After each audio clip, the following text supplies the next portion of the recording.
예, 교회에 대한 이야기를 나누고 있습니다. 오늘은 세 번째 시간입니다. 바로 성령과 교회, 교회는 성령이다라는 주제로 우리가 나누고 하는데요. 이 주제가 왜 굉장히 중요하냐? 성령과 교회를 절대로 떼놓을 수 없는 아주 가장 밀접한 관계이자 동시에 한국 교회가 사실 이 성령과 교회의 관계를 설정을 어떻게 하냐에 따라서 많이 달라지고 또 많이 다른 길을 걸었기 때문입니다. 우리가 70년, 80년대를 생각하면 성령의 시대, 교회의 성령의 역사가 충만하게 나타났던 시대였지요. 그 시대를 통해서 교회가 많이 성장하고 교회가 양적인 부흥을 이루긴 했지만 반대로 그 시대를 우리가 잘 감당하지 못해서 그 성령 운동의 폐해들을 지금도 다 해결하지 못한 상태에서 괴로워하고 있는 상황입니다. 그래서 오늘 우리가 이 말씀을 좀 살펴보면서 교회와 성령은 정말 어떤 관계일까? 진짜 성령의 교회라는 것은 어떤 것일까? 성령은 교회를 위해서 무엇을 하고 계신가? 이 얘기를 좀 나눠보려고 합니다. 이를 위해서 우리 먼저 좀 살펴볼게요.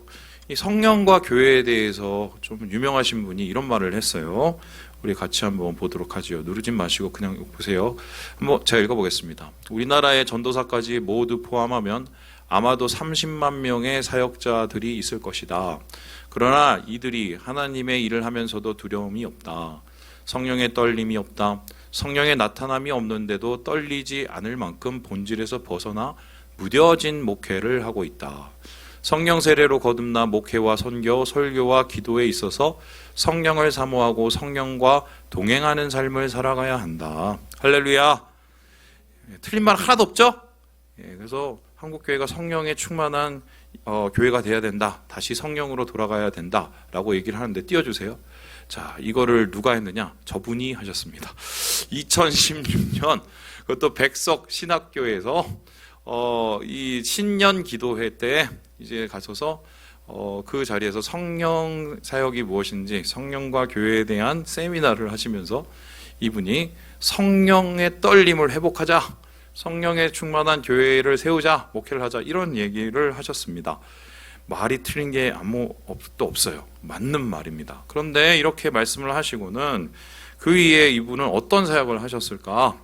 그분이 던진 막말을 살펴보면 그분의 말과 그분의 생각이 좀 다르다는 것을 알 수 있는데요. 우리 같이 한번 보도록 하죠. 그분이 어떤 개념이냐? 제가 한번 읽어볼게요. 뭐 이제 다시 이런 거 읽기 싫지만, 여신도가 나를 위해 속옷을 내리면 내 신자고 그렇지 않으면 내 교인이 아니다. 이 말 하나 때문에 이분의 별명이 생겼는데 뭡니까? 빤스 목사라는 별명이 생겼습니다. 뭐 이것을 이제 해명을 하기를 그만큼 신뢰해야 된다라고 얘기를 하는데 이딴 식의 표현을 왜 했을까? 성령의 떨림이 있는 사람이 아마 이딴 식을 했을까? 한번 고민해 봅니다. 두 번째로 뭐라고 하냐면 사도 바울에게 생명까지 바치는데 성도들이 인감도장 못 가져오냐? 한마디로 교회 빚이 많았나 보죠. 그래서 인감도장 나눠서 여러 가지로 뭐 교회 빚을 청산하려고 하지 않았을까? 그러니까 한마디로 목사에 대해서 교회에 대해서 사랑을 그 정도는 가져야 이게 교인이 아니냐, 뭐 이런 얘기를 하시는데 지금 이 말에 동의하실 분들이 그렇게 많이 없을 것 같습니다. 그리고는 이제 이분이 좀 더 나가기 시작해서 막말이 워낙 많아서요. 제가 그 엑기스만 골라온 거예요. 뭐라고 하냐면 나는 하나님의 보좌를 딱 잡고 살아. 하나님 꼼짝마. 하나님 까불면 나한테 죽어. 내가 이렇게 하나님하고 친하단 말이야. 아주 유명한 명언을 하셨죠. 하나님 꼼짝마. 하나님 까불면 나한테 죽어. 뭐 아마 이분은 말을 나중에 어떻게 해명을 하시냐면 그만큼 내가 하나님의 뜻을 따르고 하나님과 친밀한 관계를 하고 있다라고 얘기를 했는데 하나님을 꼼짝마, 하나님 까불면 죽어. 이건 뭐 너무 희화했다고 얘기를 해도 하나님의 이름을 망령되게 일으키는 말도 안 되는 소리죠. 그리고는 그 다음부터는 더 황당한 얘기를 시작하는데요. 제가 읽어보겠습니다. 어느 날 성령의 충동을 받게 되었습니다. 성령의 음성 들었다는 거예요. 뭐라고 했냐? 짧았습니다, 말이. 대한민국 망한다. 성령이 어느 날 갑자기 마음 가운데 주셨는지 길어주셨는지 모르는데 음성을 크게 주셔서 어떻게 한다고요? 대한민국 망한다. 그래서 그 다음에 이어지는 게 뭐냐면 문재인은 죽어라 했어요. 대한민국 망하기 때문에 문재인 죽어야 된다. 이런 얘기를 했습니다. 그리고는 이제 한 수를 더 떠서 이분이 얘기를 하는데 날 보고 사람이 아니래요. 성령의 본체라 그래. 여러분도 그렇게 될지어다. 이런 얘기를 했어요. 이제 한마디로 하나님과 동급 수준을 떠나서 자신이 성령 하나님인 거예요. 그리고 여기에 붙여서 이분이 뭐라 하냐면 앞으로 10년 동안 대한민국은 전병 이 사람 중심으로 돌아가게 된다라고 성령의 예언을 했습니다. 여러분 앞에서 한 말은 틀린 게 없었어요. 그렇죠? 성령에 대한 떨림이 있어야 된다고 말을 하는데 그의 행동과 말은 결론적으로 어떻게 나타나느냐? 하나님 꼼짝마, 나는 성령의 본체다, 대한민국 망한다, 문재인 죽어라, 이런 얘기를 강단에서 내뱉었단 말이죠. 최근에는 아예 우리 합동총회 그 전 총회장님이신 그 한 목사님에 대해서 삐리리 목사 개 XX라고 욕을 아예 몇 번을 했는데 그 욕을 개 XX니까 아멘! 개 XX 아멘! 이런 일이 예배 가운데 벌어졌어요. 도대체 이 사람은 왜 이럴까요? 성령의 떨림이 있어야 된다고 생각을 하는데 그 떨림이라는 게 어떻게 해요? 남 죽이는 얘기, 교회를 분열시키는 얘기, 대한민국을 둘러 갈라놓는 얘기, 사람의 마음을 격동시키는 이야기를 하고 있는 것입니다. 그렇다면 이게 저는 굉장히 좀 주의 깊게 봐야 되는 게 뭐냐면 이 사람의 말과 행동 속에는 그동안 우리의 30년 동안 성령 사역에 대한 아주 잘못된 폐해가 다 모아져 있어요. 이 사람은 어떤 사람이냐면 한 가지 확실한 건 성령은 능력으로 생각하는 겁니다. 능력인 게 맞죠. 디나미스라고 그러죠. 성령의 능력이고 나는 그 능력으로 사역한다고 얘기를 합니다. 그리고 그 성령의 능력으로 나는 그 하나님과 동급의 수준의 능력까지 이르렀다고 생각을 합니다. 성령이 능력인 건 맞지만 그 능력에 따라서 내가 살아가는 게 아니라 어떻게 해요? 내가 성령의 능력을 이용하는, 한마디로 성령의 주권자가 되는 삶을 살고 있는 아주 잘못된. 근데 사실 여러분 아시겠지만 기도원 원장님들 중에는 이런 거 했어요. 내가 누구누구 위해서 저주하면은 저주가 되고, 특별히 기도원 다니다가 안 다닌다는 분들 이제 뭐 이렇게 가면은 자식이 죽고 뭐 안 되고. 권사님 그런 얘기 들은 적 있죠? 권사님. 예. 이게 사실 이 목사라는 이 작자에게서 나온 게 아니라 사실 그동안의 한국교회의 성령에 대한 잘못된 이해가 이렇게 폐로 드러난 거예요, 겉으로. 뿐만 아닙니다. 이 사람들이 소위 말해서 직통계시라고 말하는 이 것들, 이게 계신지 자기의 개 같은 말인지 모르는 거죠. 왜냐하면은 하나님이 이런 얘기를 하시겠냐고요. 망하는 얘기를 하시겠냐고요. 망하는 얘기를 하시면 이유라도 얘기를 하셔야 되는데 소위 말해서 입술에서 파괴하고 분열케 하고 멸망케 하는, 이게 과연 성령과 관계된 것인가? 그래서 사실 지금 한국교회가 지금 힘든 이유는 뭐냐면 성령의 자리매김이 굉장히 잘못되었기 때문이에요. 자, 그렇다면 성령님은 어떤 분이신가요? 성령님과 우리 교회의 관계는 무엇인가? 성령님과 교회는 어떤 자리매김이 필요할까? 그래서 오늘 말씀이 굉장히 중요한 것은 이 말씀의 시초가 바로 오순절로부터 시작되었다는 것입니다. 다른 근원에서 보시는 것처럼 오순절, 이 최신의 이 존 오거스틴 스완슨이라는 작가가 본 것처럼 하늘로부터 주의 영이 임하는 그 오순절의 강림이 일어납니다. 이때 성령의 강림과 더불어서 이스라엘, 특별히 예루살렘에 주의 공동체가 생기게 되죠. 우리 함께 2장 1절의 말씀을 같이 한번 읽어보도록 하겠습니다. 시작! 오순절 날이 이미 이름에 그들이 다 같이 한 곳에 모였더니, 한 곳에 모인 그곳에 오순절이 임했습니다. 그리고 오순절이 임했을 때 어떻게 합니까? 그들 가운데 성령이 임했어요. 그러면은 성령, 교회, 오순절, 이거는 떼어놓을 수 없는 관계거든요. 특별히 이 오순절이라는 이 말에 담긴 이것은 절기인데요. 초실절이라고 합니다. 이 초실절은 무엇입니까? 첫 번째 열매를 하나님 앞에 드리는 절기예요. 특별히 보리가 새싹이 돋고 열매를 맺기 시작할 때 첫 수확을 하나님 앞에 드리는 것입니다. 그래서 학자들은 왜 하필 오순절에 성령이 임하셨을까?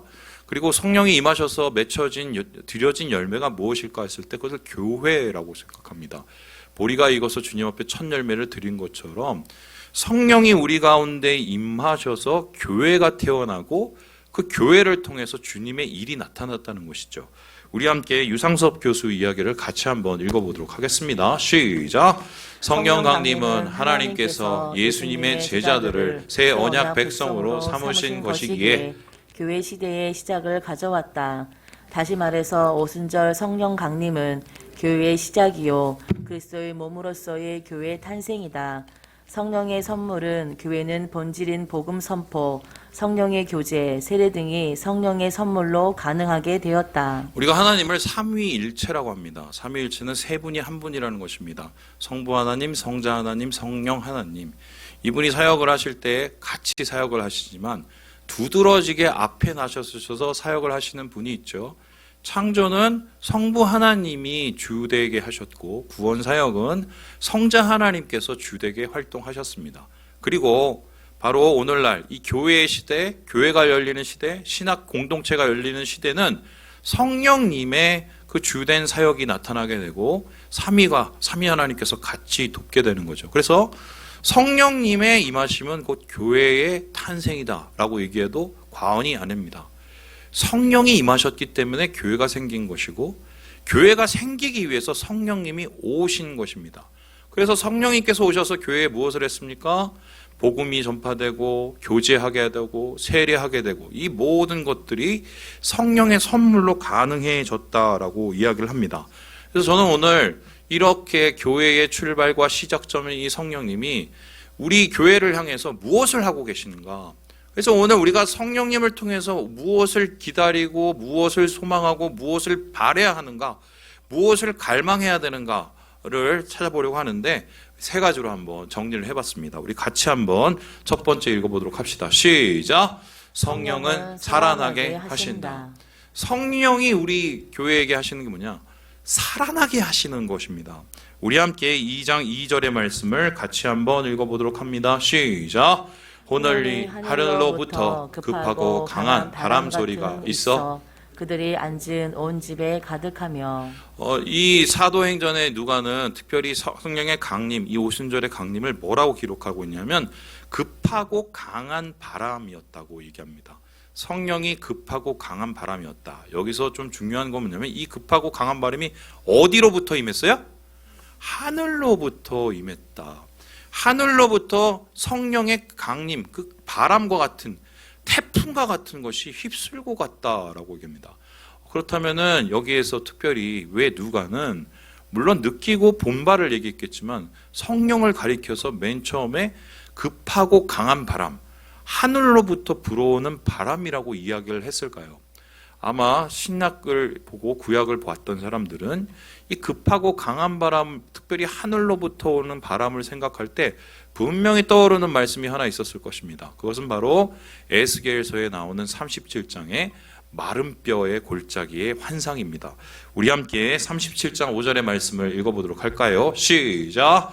주 여호와께서 이 뼈들이 이같이 말씀하시기를 내가 생기를 너희에게 들어가게 하리니 너희가 살아나리라. 한마디로 하늘로부터 임한 급하고 강한 바람이라는 것은 이스라엘 백성, 특별히 둘러나뉘고 다 죽어간 이스라엘 백성을 다시 살리게 하신 하늘로부터의 생기의 바람과 맞닿아 있습니다. 이 바람이 에스겔의 대언에 의해서 불어졌을 때 어떤 일이 일어납니까? 한마디로 뼈가 붙고 살이 붙었던 그 사람들, 아무런 생명이 없었던 그 사람들에게 생기가 들어가서 살아나게 되죠. 그리고서 뭐가 됩니까? 큰 군대가 됩니다. 교회가 되는 거예요.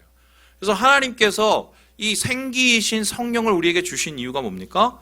교회를 살리시고 우리 교회된 우리들을 살리시기 위해서 하나님께서 그러신 것이다. 그래서 죽어가는 교회를 살리는 방법은 한 가지밖에 없어요. 뭐예요? 성령이 임하시는 거예요. 성령이 임하셔야 교회가 삽니다. 왜냐하면 성령은 살리는 능력이요, 살리는 바람이기 때문입니다. 자, 그렇다면 성령이 우리에게 임해서 생기를 주신다. 그 생기를 우리가 어떻게 받아들여야 될까요? 여러분, 이스라엘 백성들, 특별히 그 속에서 예수를 믿고 예수를 경험한 제자들, 그리고 마가의 다락방에 있던 사람들이 이 하늘로부터 내려오는 생기의 바람을 맞기 위해서 했던 게 무엇입니까? 아무것도 한 게 없습니다. 딱 두 가지만 했습니다. 첫 번째는 뭐 했습니까? 기다렸고, 두 번째 뭐 했습니까? 기도했어요. 왜냐하면 이게 언제 불어올지 어떻게 불어올지, 어디서 불어올지, 이게 주권이 하나님이시기 때문에 잘 몰랐기 때문입니다. 그래서요, 우리 교회를 살리신 이 주권은 하나님에게 있으시고, 하나님이 교회를 살리게 하시기 위해서 우리는 기도함으로 기다리고 준비해야 됩니다. 우리의 눈앞에서 아무리 암담하고 아무것도 아닌 것처럼 절망 속에 있을지라도 주님이 교회를 살리신다는 것을 믿고 기다릴 때 하나님께서 그 역사를 주시는 거예요. 다른 사람들 다 절망적인 얘기하고 다른 사람들 다 엉망인 얘기만 할지라도 나는 생기의 바람을 바라보면서 성령의 바람을 보면서 기다릴 때 주님이 역사하실 수 있습니다. 그 대표적인 사람이 누굽니까? 바로 여러분 아시는 것처럼 원산 대부흥운동의 주역이었던 해외에서 오신 선교사님들이었어요. 이름도 모를 선교사님들. 두 여성 교사님이 이 한국의 이 교회를 생각하니까 도대체 이루어지지 않은 거예요. 맨날 돈 뿌리면 돈만 받아먹고 이 사람들 거짓말하고 목사 등쳐먹고 선교사 등쳐먹고 그리고 지네끼들끼리 등쳐먹고 이게 도대체 이 한국에선 야 이젠 끝났다. 복음은 이거 이루어지지 않는다. 그때 이 선교사님 둘이서 뭐 했습니까? 붙잡고 기도했어요. 이 붙잡고 기도하는 모임이 금요 철야로부터 시작이 됐고 그게 매일 기도로 바뀝니다. 그리고 이 선교사님, 저 선교사님, 하지 선교사님 다 오기 시작해요. 그리고 그 기도 모임이 나중에 어떻게 됩니까? 원산 대부흥 운동의 바람의 시작이 됐어요. 근데 거기서 불었던 바람이 어디로 갑니까? 평양으로 가요. 거기서 두 사람이 기도하면서 기다리고 있던 그 생기의 바람이 평양을 쓸고 와서 하치 선교사님의 거기에서 이 회개와 또 성령의 강절히 바라는 그 강림을 통해서 이 평양이 뒤집어 버리죠. 그러면서 평양이 그냥 예전에 그 도둑의 소굴이 아니라 뭐가 됩니까? 동양의 예루살렘으로 변해버려요. 여러분 그래요. 저는 우리 교회가 부흥할 줄 믿습니다. 아멘. 주님께서 생기의 바람이 불어주시면 됩니다. 언제쯤 몰라요. 전 진짜 빨리 왔으면 좋겠어요. 특별히 이번에 우리 예배를 준비하고 있을 때 이것이 오도록 제가 열심히 기도를 하고 있습니다. 하지만 우리가 이걸 하다가 지칠 수도 있어요. 실망할 수도 있어요. 하지만 중요한 게 뭡니까? 그래도 간절히 기다리고 간절히 기도하는 그곳에 바람은 붑니다. 다시 살아납니다. 왜냐하면 교회는 성령의 바람을 통해서 살아나는 하나님의 몸이기 때문이에요. 두 번째로 이 교회를 세우신 우리 성령님을 우리는 어떻게 이해해야 될까요? 우리 같이 한번 읽어보도록 하겠습니다. 시작. 성령은 전하게 하신다. 성령은 교회를 세우시고 교회를 살아나게 하고 교회에게 생기를 줄 뿐만 아니라 성령은 교회에 말씀을 주십니다. 말씀으로 전하게 하시고 그 말씀 가운데 교회를 견고히 세워나가신다는 것입니다. 우리 함께 2장 3절의 말씀을 같이 한번 읽어보겠습니다. 시작. 마치 불의 혀처럼 갈라지는 것들이 그들에게 보여 각 사람 위에 하나씩 임하여 있더니. 여기서 특별히 바람과 동시에 성령을 가리키는 단어가 뭐와 같다고요? 불의 혀와 같다. 모든 사람들은 불에만 초점이 맞춰 있어서 불러 성령은 불 이렇게 막 생각을 합니다. 그래서 성령 불 하면 어떻게 됩니까? 야 뭔가 막 능력 있고 뭔가 막 뜨겁고 물론 성령이 올 때 우리의 마음이 뜨거워지는 건 사실이죠. 그런데 놓치는 단어가 하나 있어요. 그냥 불이 아니라 뭐예요? 불의 혀예요. 물론 이 불의 혀라고 말하는 것은 무엇입니까? 아마 하늘로부터 온 성령이 이렇게 갈라져서 각 사람 머리에 임했을 때 혀처럼 아마 그렇게 생동력으로 돌아갔다 뭐 이렇게 볼 수도 있겠지만 이 혀에 신학자들은 굉장히 포인트를 가지고 있어요. 왜냐하면 이렇게 하늘로부터 불의 혀가 임해서 나타난 게 무엇입니까? 바로 그들이 말하기 시작했어요. 무슨 말을 했습니까? 예수 그리스도의 복음을 전하기 시작합니다. 그 무식쟁이 베드로가 예수님이 믿는다는 것을 피해서 달아나고 도망갔던 그 변절자 베드로가 의기소침한 베드로가 성령, 불의 혀 같은 성령이 임했을 때 어떡합니까? 전하기 시작합니다. 똑똑해집니다. 그리고 사람들의 마음을 감동시키기 시작합니다. 그리고 그날 그 성령의 말씀을 전했을 때, 복음을 전했을 때 어떤 역사가 납니까? 거기에 모였던 3,000명의 사람들이 회심을 하고 교회로 그리고 하나님의 그리스도의 구원을 받는 역사가 일어나게 되었다는 것입니다. 이러한 이 불의 혀, 성령은 교회에게 말씀하게 합니다. 주의 복음이 무엇인지를 알게 하십니다. 예수님이 누구신지를 알게 하십니다. 그리고 거기서 끝나는 게 아니라 그것을 통해서 우리가 전하게 하시는 거예요. 사실 이 오순절에는 숨어있는 그림이 하나 있습니다. 바로 이것인데요. 보여주시죠. 유대인들은 오순절 하면은 처음 열매를 드리는 날임과 동시에 뭐라고 생각하냐면 이날 모세가 하나님으로부터 율법을 받은 날이라고 생각을 합니다. 율법을 받음과 동시에 하나님하고 언약이 맺어지면서 구약의 교회가 탄생하게 되었다고 생각을 합니다. 구약의 교회를 참석하게 한 것은 10가지 재앙이나 기적이 아닙니다. 홍해의 기적이 아니라 하늘로부터 임한 하나님의 말씀입니다. 말씀이 임하고 그들이 그 언약 속에서 하나님하고 계약하고 언약을 맺었을 때 비로소 그들은 하나님의 백성이 되고 교회가 된 것입니다. 마찬가지로 신약의 공동체, 신약의 교회는 어떻게 이루어졌냐? 성령이 불의 혀로 우리의 혀를 주장하십니다. 말씀하게 하십니다. 복음으로 새롭게 하십니다. 그리고 복음을 통해서 우리의 마음을 뜨겁게 하십니다. 그래서요, 저는 사실 사경회라는 말을 되게 좋아합니다. 은사 집회보다 사경회가 훨씬 낫습니다. 왜요? 은사 집회 예전에 뭐 그런 일이 있었어요. 어느 시골 교회에 있었는데 이게 제가 들은 얘기거든요. 한 그 시골 교회에 막 난리가 난 거예요. 왜냐하면 은사 집회를 하다가 막 사람들이 막 뒤집어지고 막 성령 막 언어하고 하늘에 막 엉덩이 떨림 막 소위 말해서 그 성령의 은사들 나타나는 거 다 나타납니다. 그게 시골 마을이었어요. 그러니까 그때 얼마나 떨었냐면 주위에 있는 목사님들이 야, 저 교회 이제 엄청 부흥하고 우리 교인도 뺏겠구나. 실제적으로 사람들이 자기 교회에서 슬슬 그 교회로 이제 한 명씩 가는 거예요. 그래서 아주 절망을 느꼈겠죠. 그런데 그런 일이 있은 후에 8개월 후에 어떤 일이 일어났냐? 그 교회가 쪼개집니다. 엉망진창이 됩니다. 뭐 교인들 간에 싸움이 시작이 되고 또 교인들 간에 소위 말해서 정말 이 추잡한 일들이 일어나게 되고요. 은사가 사람을 변화시키는 게 아니에요. 무엇이 사람을 변화시킵니까? 말씀이 변화시킵니다. 말씀이 내 마음에 부딪혀서 내 죄를 깨닫게 하고 나의 모자람을 인정하게 하고 내가 하나님 앞에 엎드리게 할 때 자복하게 할 때 내 인생이 변하는 겁니다. 성령 경험하고 체험했다고 인생 변하지 않습니다. 내가 말씀으로 하나님 앞에 순복하고 엎드리고 낮아지고 내 뜻이 아닌 주의 뜻을 인정하고 로드십 하나님의 주권을 인정하게 될 때 인생이 달라집니다. 그래서요, 저는 어떻게 생각하냐면 예수 믿는 사람은 무조건 성령의 주권을 경험해야 됩니다. 말씀으로 임하신 성령의 주권을 경험해야 돼요. 특별히 목사님 되실 분들, 목사님들 자기가 교회의 주인이 아니라 주님이 교회의 주인이시고 말씀이 바로 교회의 주인이라는 것을 명심해야 됩니다. 목사부터 그 말씀에 엎드리지 않고 그 말씀에 순복하지 않으면 교회는 생명력이 없습니다. 그거는 한마디로 말뿐으로 끝나게 되는 거예요. 교회에 가장 중요한 게 뭐예요? 말씀을 통해서 내가 변하는 거예요. 우리가 변하는 거예요. 그런 변하는 역사가 일어났을 때 주님은 어떻게 말씀하십니까? 우리 함께 사도행전 1장 8절 말씀을 같이 한번 읽어볼까요? 시작! 오직 성령이 너희에게 임하시면 너희가 권능을 받고 예루살렘과 온 유대와 사마리아와 땅끝까지 이르러 내 증인이 되리라 하시니라. 불의어가 임합니다. 권능 받습니다. 내가 변합니다. 그리고 나서 어떻게 됩니까?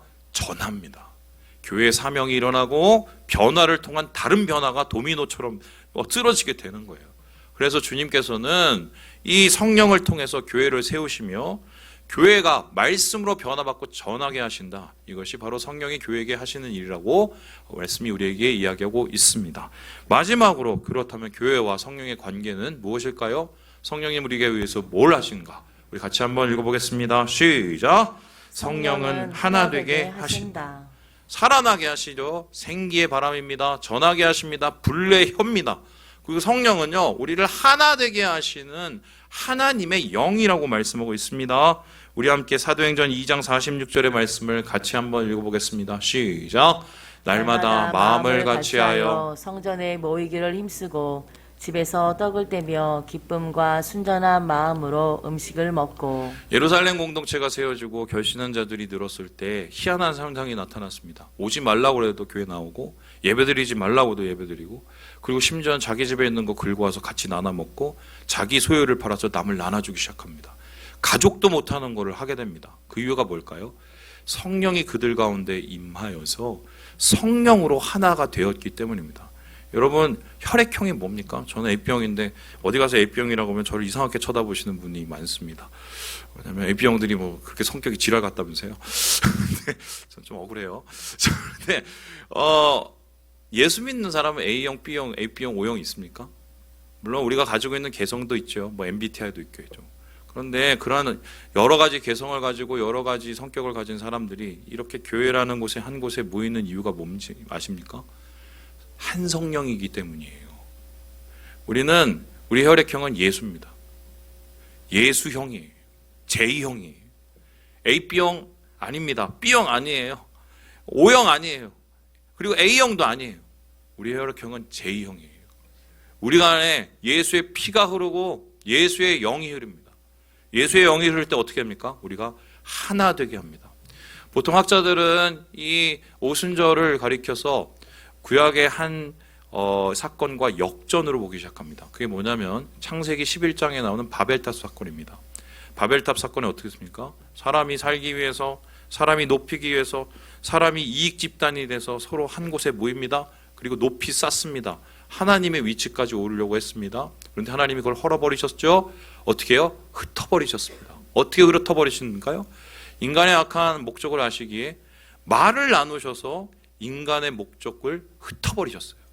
그리고 나서 주님께서는 어떻게 하셨습니까? 몇 천 년 후에 예수 그리스도의 영을 통하여서 다시 흩어졌던 것을 하나로 묶습니다.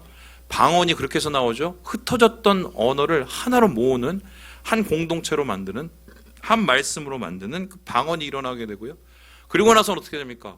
예루살렘에 모였던 헬라파 유대인들과 유대파 유대인들이 하나가 됩니다. 거기서 끝나지 않죠? 이방인과 유대인이 하나가 되는 역사가 일어납니다. 한마디로 개떡같이 보던 이방인들, 그 사람들이 어떻게 고귀하고 고결하게 여겼던 유대인과 하나가 되는 말도 안 되는 일이 일어납니다. 이런 일들이 무엇을 통해서 일어나느냐? 성령의 역사를 통해서 일어나게 된다는 것입니다. 그래서 이 김희성 교수는 이렇게 얘기를 하는데요. 우리 같이 한번 읽어보도록 하겠습니다. 시작. 성령은 인종적인 모든 장벽을 철폐하고 분열된 인류를 그리스도 안에서 하나 되게 한다.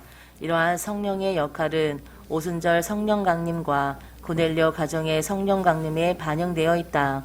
첫 오순절의 세례를 통한 유대인의 새 이스라엘로의 모음이 시작되었다면 두 번째 오순절에는 새 이스라엘 공동체로 세례를 통한 이방인의 모음이 시작된 것이다. 이게 무슨 뜻이냐면요. 성경에는 두 가지의 오순절이 나옵니다. 첫 번째는 유대인의 오순절, 두 번째는 이방인의 오순절.